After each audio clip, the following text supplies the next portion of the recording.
Honestly, every year has been kind of a proof point of like resilience and having to like really adapt.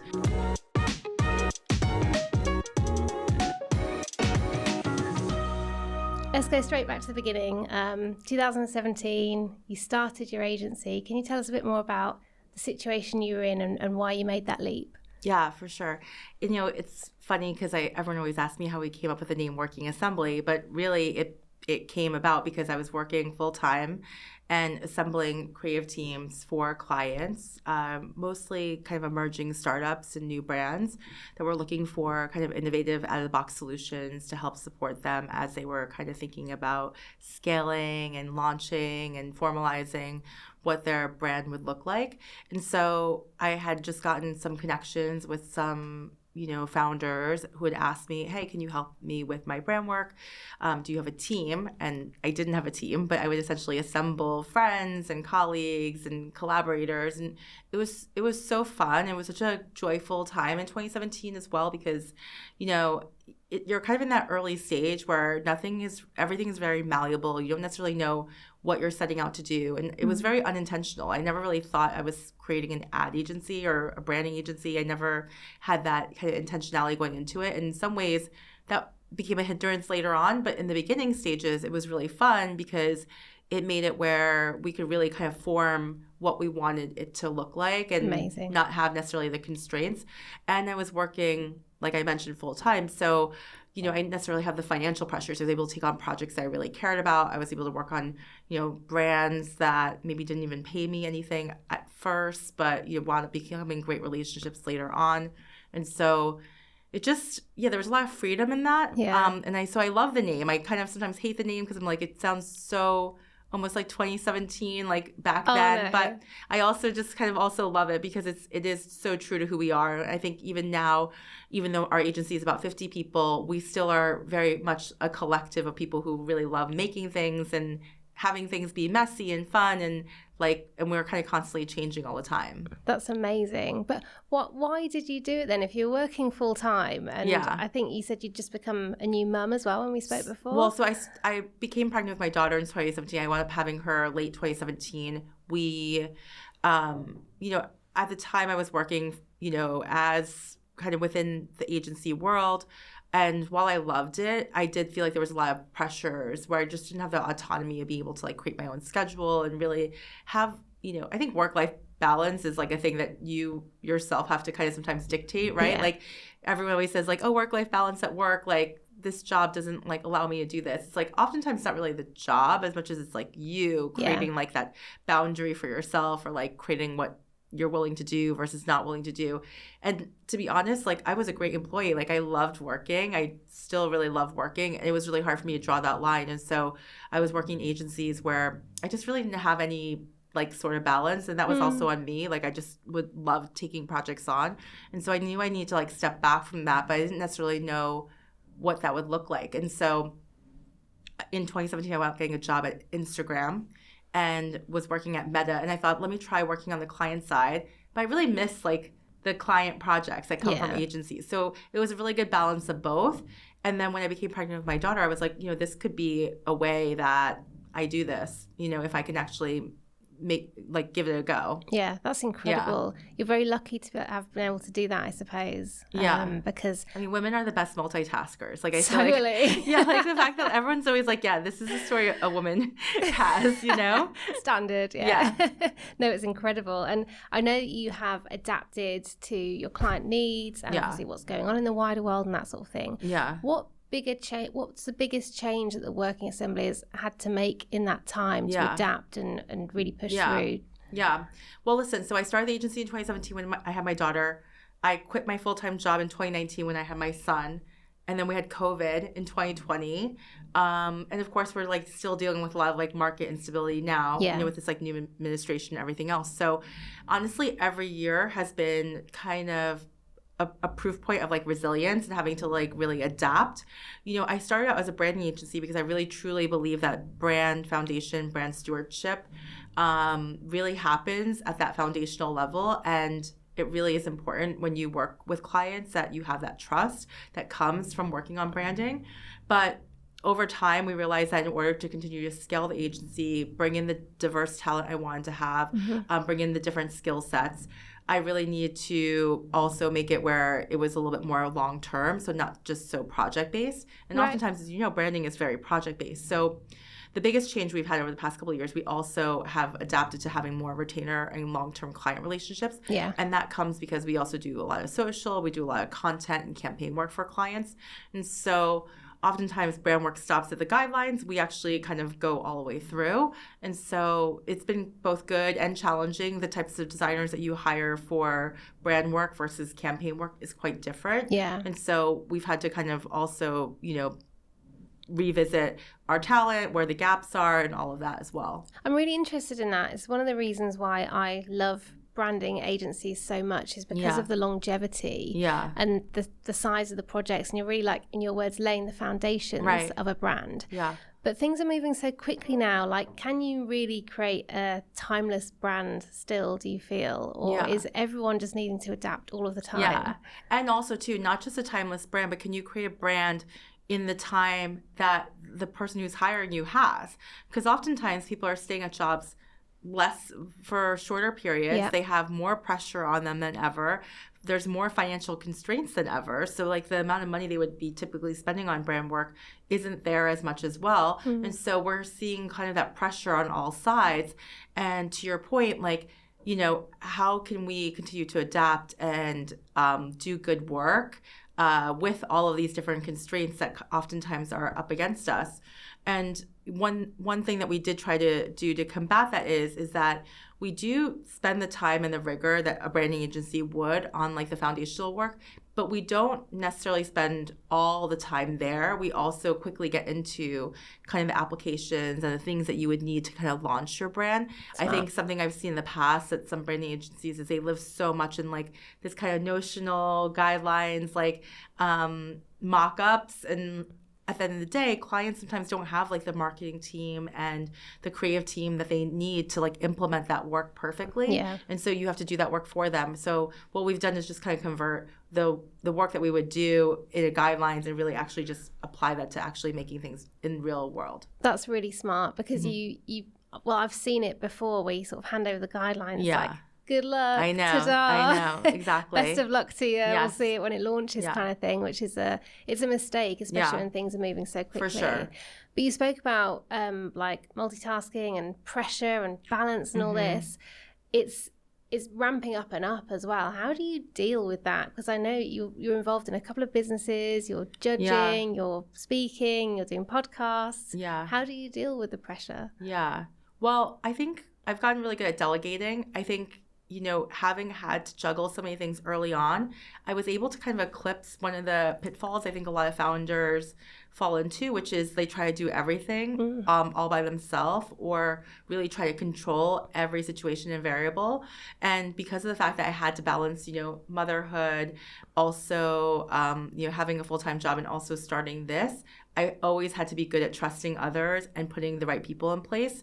And so that has definitely been my superpower, in that like I've been able to find really good people, have them help support me, and like really evangelize the work and make sure it's really good. I think the part where it's trickier is, to your point, there's a lot of external factors that are happening within the world. And there's just so much to get done in such a short period of time, that a lot of what I'm also now trying to prioritize is like, where do I have the most impact? Like, what are the things that I can really, that benefit from my time? And then what are the things that like I just have to like let go? Yeah, of course. It's hard. I can't imagine the tension that you feel being a founder-led business as well. Like you say, that is so important. So how do you, out of interest then, getting nosy now, how do you spend your time? Like, how much of your time is on client work versus running the business? Yeah. Okay, so I know I touched on like work-life balance, and I kind of think that's like a trope. I actually really believe in work-life blend, which is, I feel so passionate about what I do. I love it. I feel like it's such a privilege to be able to do creative things every day. Like, this is not a hardship. It's actually pretty incredible that we get to do this.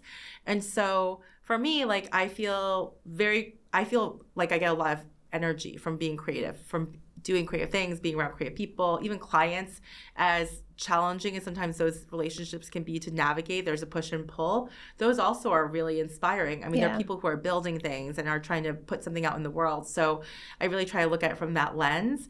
And so I would say half of my time is spent with client work at the agency. I also probably, try to prioritize a lot of time as I can with my family and being there for I have really young kids. But I also jump back into work at night. So I might be like watching White Lotus, but I'm also like sitting at a deck or doing a mock-up. So it's a little bit of finding like the balance that works for me. And I feel like I enjoy both. So it's not really hard. And then I really try to make time for passion projects. So to your point, like I think like, giving back or, speaking or teaching, I think those things are really important. And I get a lot of energy from that too. But creating things, having independent projects, doing things outside of the commercial world, I think that also gives me a lot of energy too. That's really refreshing, because I think we do talk about work-life balance a lot, but that really speaks to me, the fact that you can be in the evening doing what you enjoy, and sometimes that is work as well, and that's okay, and I think it's good to acknowledge that. But let's talk more than about local works. I'm really interested in why you do it, so tell us a bit more about that and where it came from. Yeah, for sure. So I knew that there was always going to be like a commercial viability that needs to happen from running an agency, right? Like that's the truth. You need to like cover overhead. You need to be able to make sure you're able to pay people well. You're able to, I mean, for us, like it was a real priority to be able to pay for everyone's healthcare. Like we didn't want that to be something that they had to pay out of pocket for. So we always knew that like we wanted to match people's cost of living every year and like be able to give raises and bonuses and do profit sharing. So from a financial standpoint, like commercial projects, ones that pay well, are always going to be a necessity. Yeah. But I also thought, isn't it a shame that the bigger and more successful an agency becomes, the more distant they become from like the clients who probably need them the most, which are local businesses, small businesses, nonprofits, arts organizations. And so I always wanted to dedicate at least one project a quarter from our team's time to be able to do something that we felt really good about, that felt really values aligned, and that really connected with our team holistically. And I think also gave energy to our team, because it like is why we do what we do. So we're about to embark on a really cool project right now that is for a museum in New York. As you know, like federal funding has gotten cut and all of these institutions are being affected. And so what is our way of like showing up and really supporting and kind of resisting what's happening economically right now that we can't necessarily control? It's by donating our time, by like offering our services and really doing what we can to like try to make sure those organizations are supported. Last year, we helped do a branding for a school. And I mean, these types of projects, like they feel sometimes small, sometimes they feel like there's a lot of scale, there's opportunity to do really creative work. That's great when that happens, but it also is really important to like be able to support things and remember why you started the agency in the first place. Yeah, that's amazing. Yeah. And do you use it as a bit of, do your team use it as a bit of a creative test bed and to go a bit broader or more wild with ideas and applications? We really treat it like a real project. So we take all the key stakeholder inputs, we take all the kind of typical process that we would do for any client. So we don't necessarily use it as a place for us to do like the splashiest work, because sometimes that's like not the request and not really the need. Yeah. But we of course like have a little bit more flexibility than maybe a traditional project in that, the clients are understanding there's flexibility on our side. We're not charging them. So is there flexibility on their side to do something that maybe is a little bit more out of the box? And I think we do develop a lot of trust there too, because clients feel like, wow, they're dedicating and donating this time. I want to trust them. They're going to want what's best for me. But I do think that there is that balance of still making sure that the work that you do is really commercially viable. I've seen so many times clients come to us and they're like, we paid all this money for a rebrand. And it's not moving product on shelf. Let's say it's packaging. I feel kind of bullied into what we kind of ended up with, and it's not working. And I invested a lot of money there. And at the end of the day, like we have to balance our own aesthetic choices and things that we personally love or think we want with what's actually like viable and what works for the market. And so I really try to stress that to the team too. It's like not necessarily always what we want. It's also what makes sense. Yeah, totally. That topic of trust, I think the older you get, I think the more you realize just how much trust people are putting in their agency. Of course, to help them through tough times or launches or, you know, investment and some of the biggest moments in their lives as well. And I think that, you know, it's taken me a while to realize that when I worked in an agency, you know, you do the projects and stuff, but now I'm more involved in a business. I'm like, oh my God, you know, that was such an incredible opportunity, and that you don't realize sometimes when you're in it. Yeah. But on that trust, how do you really encourage your clients and help them through periods of transition where they are having a new brand or doing something different? How do you do that? Yeah, it's like part therapy and like part like it really is. You're absolutely right. And I actually think that there's an element when in your career when you're starting out, which I try to hopefully coach my team out of, where you fall into this like a little bit of like us versus them, like I'm a creative, I'm a designer, I want to do this, and like my client is a little bit sometimes the enemy and they want this, and there's that like traditional like push and pull that happens there. And the reality is that we really try to humanize every client, every project we have, so that people really know them and realize like this is a person whose job is on the line, who has a family that they need to keep this job to help provide for. They're navigating a lot of internal politics at a job that's really difficult and tricky. And they're also navigating these like external factors like tariffs and, you know, margins being cut and, you know, having to make huge reductions in their workforce or the support that they would typically have. So I think that's definitely one element that we really try to like stress to our team is like, these are people they have like needs, and like we need to do what we can to support them. And so we really do try to go into those relationships as relationships and partnerships and collaborations, which I know are all very buzzy words, but we really do try to stand by that.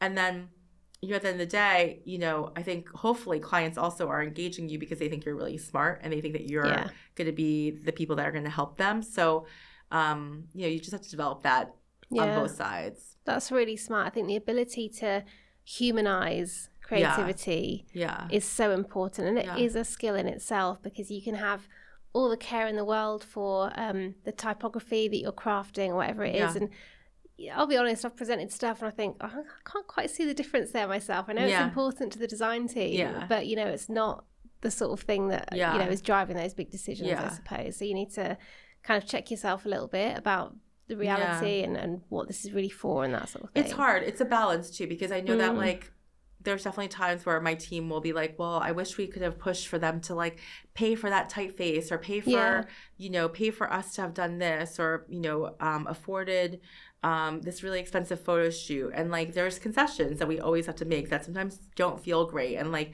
do sometimes like diminish the work, and like it's not exactly what you wish ultimately happened. But you know, you try to balance that and make sure that there's other projects, to your point, that like you have like that leash that you're really excited about and that you're able to go take it all the way, and other ones that sometimes you may have to make those, you know, concessions for and not beat yourself up about it. It's part of the fun, isn't it? I know. Fun and also stress. Yes, of course. Yes. So that's how you partner with your clients and embed that bravery and trust with them. What about your team? How do you said coaching there, like how do you support and help people through times of shift when, I don't know, clients change or there's, you know, economic uncertainty and that sort of thing? How do you help your team through that? Okay, so it's interesting. I think actually being a parent has helped me a lot being a good boss, because I will say in the beginning I was like a terrible boss. Like I had a full-time other job and I had employees that worked for me for 2 years, like that were probably like, where is she going? Why is she on like a 4-hour like appointment? Like what? Like who's like running this? You know? And I also, you know, had clients that weren't paying us, of course, as much back then. And so I was hiring a very junior team that probably needed even more oversight and more care and more attention. But like at the time, that was like this staff and team I could afford. And so I think something I've learned over time has been transparency is super important. So like being upfront, like this is how we're structured, this is why this is happening, this is the reason we're making these decisions, this is why we're taking on this client, this is why we're not taking on that client. This is, you know, like this is what went well on this project, this is what didn't go well. I used to think that if I like admitted all these things or was really open about these things, it just created a situation where, it would make people more upset or more confused. It actually does the opposite. It makes people feel really comforted. And so when I relate that to parenting, I think about it, like my kids feel really good when they like know what's going on, and like, and I trust them to like be able to understand, like, of course not like complex things, but like even simple things like, this is why we're doing this, or this is why you can't have that. Like just as simple as that. Like obviously with my team, there's like, a higher like touch that goes into it than like a toddler, but I think very similar principles of like transparency and being forthright. Like I think that's something that I had to really learn, to be honest with you. Like I thought keeping things close to my chest and like kind of shouldering a lot of that myself was better than sharing that with the team. And I think I've learned like that actually, doesn't work. And the other thing I've realized too is that we're in an industry that's like malleable and changing all the time. And like I had to remember being early on in your career, you're switching jobs, you're taking on different opportunities, you're moving, you're trying different things. And I used to be so sad when people would leave my team, and I would be like, oh, I spent all this time training them, and they could develop this relationship with a client, and what will I do without them? And it was really hard at first. And I think now I realize like it's actually such a gift. Like you get to meet new people that come in, and the people that leave, like you wish the best for them, and you get to see them succeed, and like you wish them well on their journey, and like and they'll take the things that they learn from you and adapt that and apply that other places. So in some ways, like that relationship still goes on. And so that was also something I had to kind of like adapt and learn too. But I think it was hard because like those things like are just human conditions that like we're not used to. It's like, don't leave me, and like, like trust me, those things. Totally, because you put so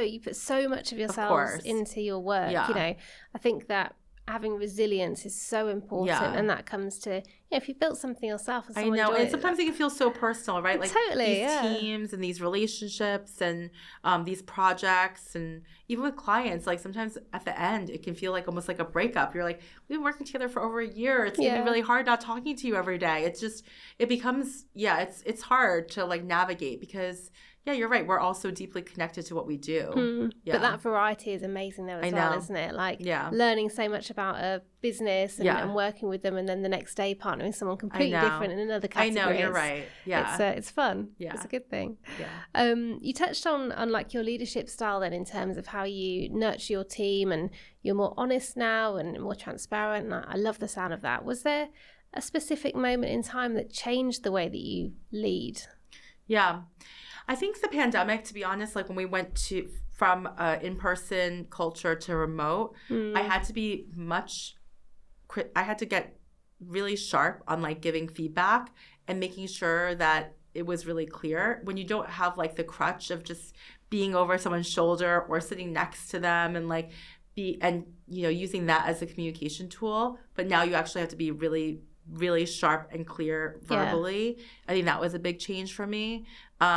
It also really put like a lot of things in perspective. I think it did for a lot of people. It was very formative for me. Like I was like, wow, this is a global like issue that's happening. It's affecting everyone. And then you realize like, okay, the perspective of like what we're doing and the things I'm worried about versus that on a big scale also shifted where I think I just started like realizing like, okay, I can let some of this like small things go. That's such a strength. And I think that we all went through that in the pandemic, and I think you need to have someone in the room when you're working on a project to check you when you're worried about something. It's like there's no I think someone said in one of the podcasts before, there's no such thing as a design emergency. We will figure it out. This is a good challenge, you know. Exactly. And I think like just getting better at being able to communicate and see how people adapt and are, do remotely, and, you don't have to have that crutch of always like being next to them and being in a room together, like, and just making sure everyone can still be effective. How do you spend time together as a team now then? Because you're 55 people in Manhattan. Like, do you have a studio? So we have an office here. It was important to us to have like a physical space. I think there's definitely team members who really enjoy coming together and like having like a place to go outside of their apartment or roommates or wherever else they're navigating. For me, like away from my kids, like it's great to like have a place to go. And we we purposely picked a location that we felt was like very central, like in the hub of the city, and like just is a very inspiring district to like walk around and get a coffee and just like go to a bookstore. Like there's just a lot over there. So we have an office, but we also have a studio as well. So we have 2 floors. One that is our kind of production studio where we shoot a lot of photos and shoot video for our clients. And then we also have like kind of a meeting space. But what we did with our kind of upstairs, which is where our office is we really focused having more meeting spaces. So more rooms. Nice. We have a library. We have, a couple different rooms where people can like have different size meetings. And then even in our kind of open space where we have desks, we also have a cafe area. So there's like little cafe tables. We're kind of mimicking like Cute. almost like a co-working space. So it doesn't feel as rigid as like, that's my desk, this is where I go. It's much more flexible in how you come together. And then we have a policy where we ask people to come in Tuesday and Thursday. Those are like kind of the mandated office days. We actually originally said, just pick any 2 days of the week and you can like come in. And then we realized that no one's timing was like syncing up with each other. So everyone was still like on video, anyway. Yeah. So we, have done a kind of a structured 2 days a week, which we think works really well. People kind of sometimes can choose to have like a third day in the office. No one really is in there every day, but it's nice. And then what we try to balance that with is August and July, we do a work from anywhere. So everyone's remote July and August. You can work from wherever you are, but we just ask people to work on a East Coast time zone. Yeah, nice. Oh, we do that. We do work from anywhere. And we can pay for people's hotels and flights and that sort of thing. So some of the team have gone around the world even working. nicer. So it's amazing. Well, it's such a lovely thing to be able to offer people. And, the one gift of the pandemic, I suppose, is that we have enabled that way of working. Yeah. So yeah. Yeah, I don't want to lose like that balance because I definitely have I love the flexibility of being able to work from home, but I also love the idea of being able to come together. And I think our clients, a lot of them have gotten rid of their offices and they really enjoy having a space as well that they can that's go to. Nice that you can offer that. That's incredible. Awesome. So looking forwards then, in your business, what change might we see from you or from the Working Assembly next? I think like big change is probably coming. I don't know necessarily what that's going to look like. I think that we have made a decision to kind of stay the size that we are, but I do think that the capabilities of what we are doing as far as, content, and we are doing a lot more around like AI and generative imagery and like how that integrates into our workflow. I do think that the types of projects and the types of like creative people that we have in-house may change too, because I think like we're all just like learning new things and like thinking about the types of projects we want to do. I also don't want to do the same thing twice. So like I think we get a lot of calls and emails where people will be like, oh, I love that project. I have a brand that's just like it, but it's different. Can you work on it with us? And we really try to avoid those things because I don't want to do the same thing again. So we're always looking to like meet people who are doing new exciting things that feel really different and exciting for everyone to work on. That's awesome. Yeah, I can see that because you don't have a house style. You've worked on such diverse projects with such incredible diverse creative outcomes as well.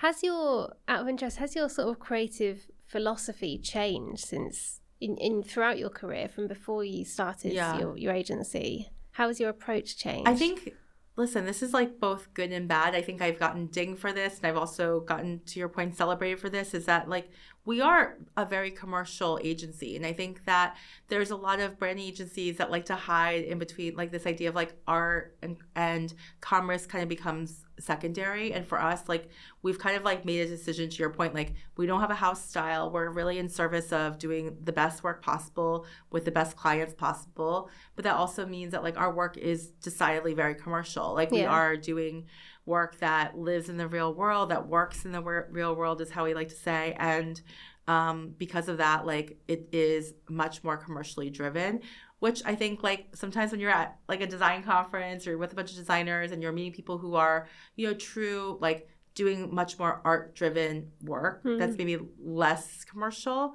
that's super inspiring and it's great. But I think at some point we realized like, okay, this is really like the divergence that we have, and it's actually a strength for us too. And like we shouldn't necessarily be ashamed of it. It's great. Yeah, absolutely. Yeah, as a sort of client side, that's what you want to hear, isn't it? You I know. want to think, I've got a business mind and I Yeah. want you to improve Yeah. my business through creativity. Yeah. It makes perfect sense. I don't really know why people shy away from that sometimes. It's really interesting. I think it's very cool to not like care about money. Yeah, that'll be it. Yeah.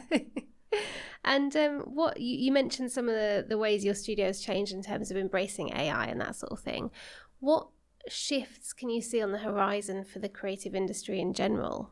Good or bad, I suppose. Yeah, I do think that, we love our size of our team, and I think that's the size that we're going to be at. We kind of made a decision, like, we love 50 people. It's going to be kind of an in and out rule, and we're going to I think that what's going to happen is we're going to just get sharper and better with the work that we can do with the team that we have, versus I think you're going to stop seeing these like gigantic agencies. Like, I don't think there's a need for having a 200-person agency anymore. Like, maybe like if you have so many clients, but I do think that there's going to be at some point like where it doesn't really make a sense as far as like return on investment and the type of quality and work that you can do. I think if it's a smaller team, but that is flexible and agile and able to like have more capabilities and more talent in-house with one person versus multiple, I think that's what the shift is going to be. I think that, AI is going to definitely change how we work a lot. We're seeing it already happening now, right? And I think it's going to be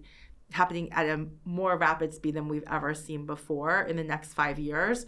And I do think that that does mean that the way that the agencies are structured now are probably going to become really antiquated quickly. Yeah, that's a really good point, because we are hearing more about flexible teams. In what we do, we're hiring more freelancers than ever because people want to dial up and down their team and adapt in that way. Do you think then that clients are going to be looking for flexibility and resilience in design teams more than ever? Yeah, I just think that like this idea of like things being siloed, where there's, the consultancy and strategic firms that focus just on strategy and like diagnostics, or branding agencies that focus just on visual identity, or advertising agencies that just focus on campaign, or social agencies that just focus on content and social, or like production companies that focus on video and imagery. I think those silos are really going to start breaking down because that branding agency is now going to be able to tap into AI to really do that diagnostic at a much quicker like space than like a traditional consulting agency would, that maybe doesn't use those tools. And so I think we're just going to see like less siloed fraction teams and more like coalescing that's happening across skill sets and verticals. Yeah. Do you think that will be mirrored in terms of talented people? Do we really celebrate still having a niche in a design role? Do you think that people actually need to have a broader skill set and be more adaptive? Is that part of that as well? No, I think like design at its truest form is just like being a great copywriter or good storyteller. Like, you're still gonna need that knife, like Swiss Army knife. Like, you're gonna need that core like ability and capability that you have. So if you're a designer and you have a great visual eye, you have a great aesthetic, that's your superpower. But I think what you will need to do is your skill set, which is, it's not going to just be Illustrator, it's not going to just be Figma. You're also going to know how to, train models to get you the right images, or you're going to need to know Midjourney to be able to do those great mock-ups. Like, it's going to be much more around not just your ideas, but how you can express and quickly execute those ideas. Yeah, that's smart. And taking the conversation back to you personally, having seen so much change throughout your career and throughout the time you've been running your agency, throughout all of those shifts and all of those transitionary periods that you're constantly in, what are your core principles that you maintain, or your values that you keep in your work? Yeah. I think like for me, it's really about like making sure I don't forget like why I started this in the first place. So, making sure that we're constantly like evaluating and looking at how we do things, and making sure that we're not falling into kind of traditional patterns or like ways that everyone else is doing it, and you're just executing off of that. I think the other thing for me too is like, it's really important for me to like be making things all the time. So I think I mentioned to you that I own an ice cream shop, I have a general store. I think doing things that have a physical output is really important. I realized to me a couple years ago, where it's not just living in digital, it's not just living in theory, it's not just living in kind of notional spaces, doing things that have like a tangible output where you can have human connection Like I literally can make an ice cream cone, sell it to someone, they can take it. Like just that transaction is actually so satisfying.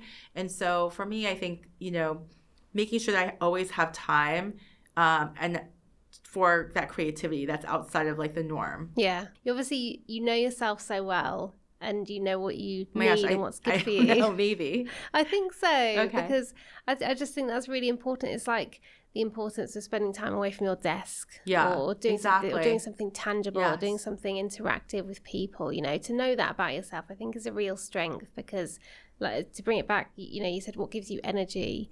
In terms of your work-life blend, it's a good thing for us to all check ourselves sometimes and think about what we really enjoy and what we get energy from and what we should do a little bit more of. It's so true. Like I realized, like working remotely full-time on my computer and just looking at a screen was the actually put me into like depression. Like it was really hard, even though you're on calls with people and you're talking all day. I would just feel at the end of the day so drained. But like when I go into the office, I'm around my team, we're solving problems together, we're kind of talking, and then I go and have a conversation with you. I go check on my ice cream shop. I feel like doing things and moving and I don't know, getting outside, like all those things are so important. Yeah, it's easy to forget that. Yeah. But totally. Let's end on a big question about change. What change do you want to see? Yeah, that is a big question. When I think about change, especially in the next like year or two, I think like, as I mentioned, I think AI and this idea of maybe making it where creativity is like not as valued or is kind of feels more like a commodity. I definitely want to shift that conversation. I think like human input, like human craft is still going to be more important than ever. And I think like connection, like I mentioned, is going to be more important than ever. So I think if we can get away from everything being so digital and theoretical, I think we still need to remember that like human value is so important and more important than ever, maybe. Yeah, I love that. And it speaks exactly to what you say about how we deal with clients, how we go about deciding how we want to spend our time throughout our day and your creative philosophy as well. So yeah, I think that like we're in a place right now where like everything sometimes can feel like it's living in a screen and it doesn't necessarily always feel like there's permanence to like I design something, get designed and changed tomorrow. I think like if we can kind of shift towards more things that are tactical, real, like human, and like have meaning, I think that will kind of bring us hopefully back to like a little bit more humanity too. Yeah, what an incredible change that would be. Yeah. Amazing. Jolene, thank you so much. I mean, I know thank you. In the intro I said you're an inspiration and I really got that from our chat, so thank you so much. I really appreciate it. Yeah, I appreciate it. Thank you.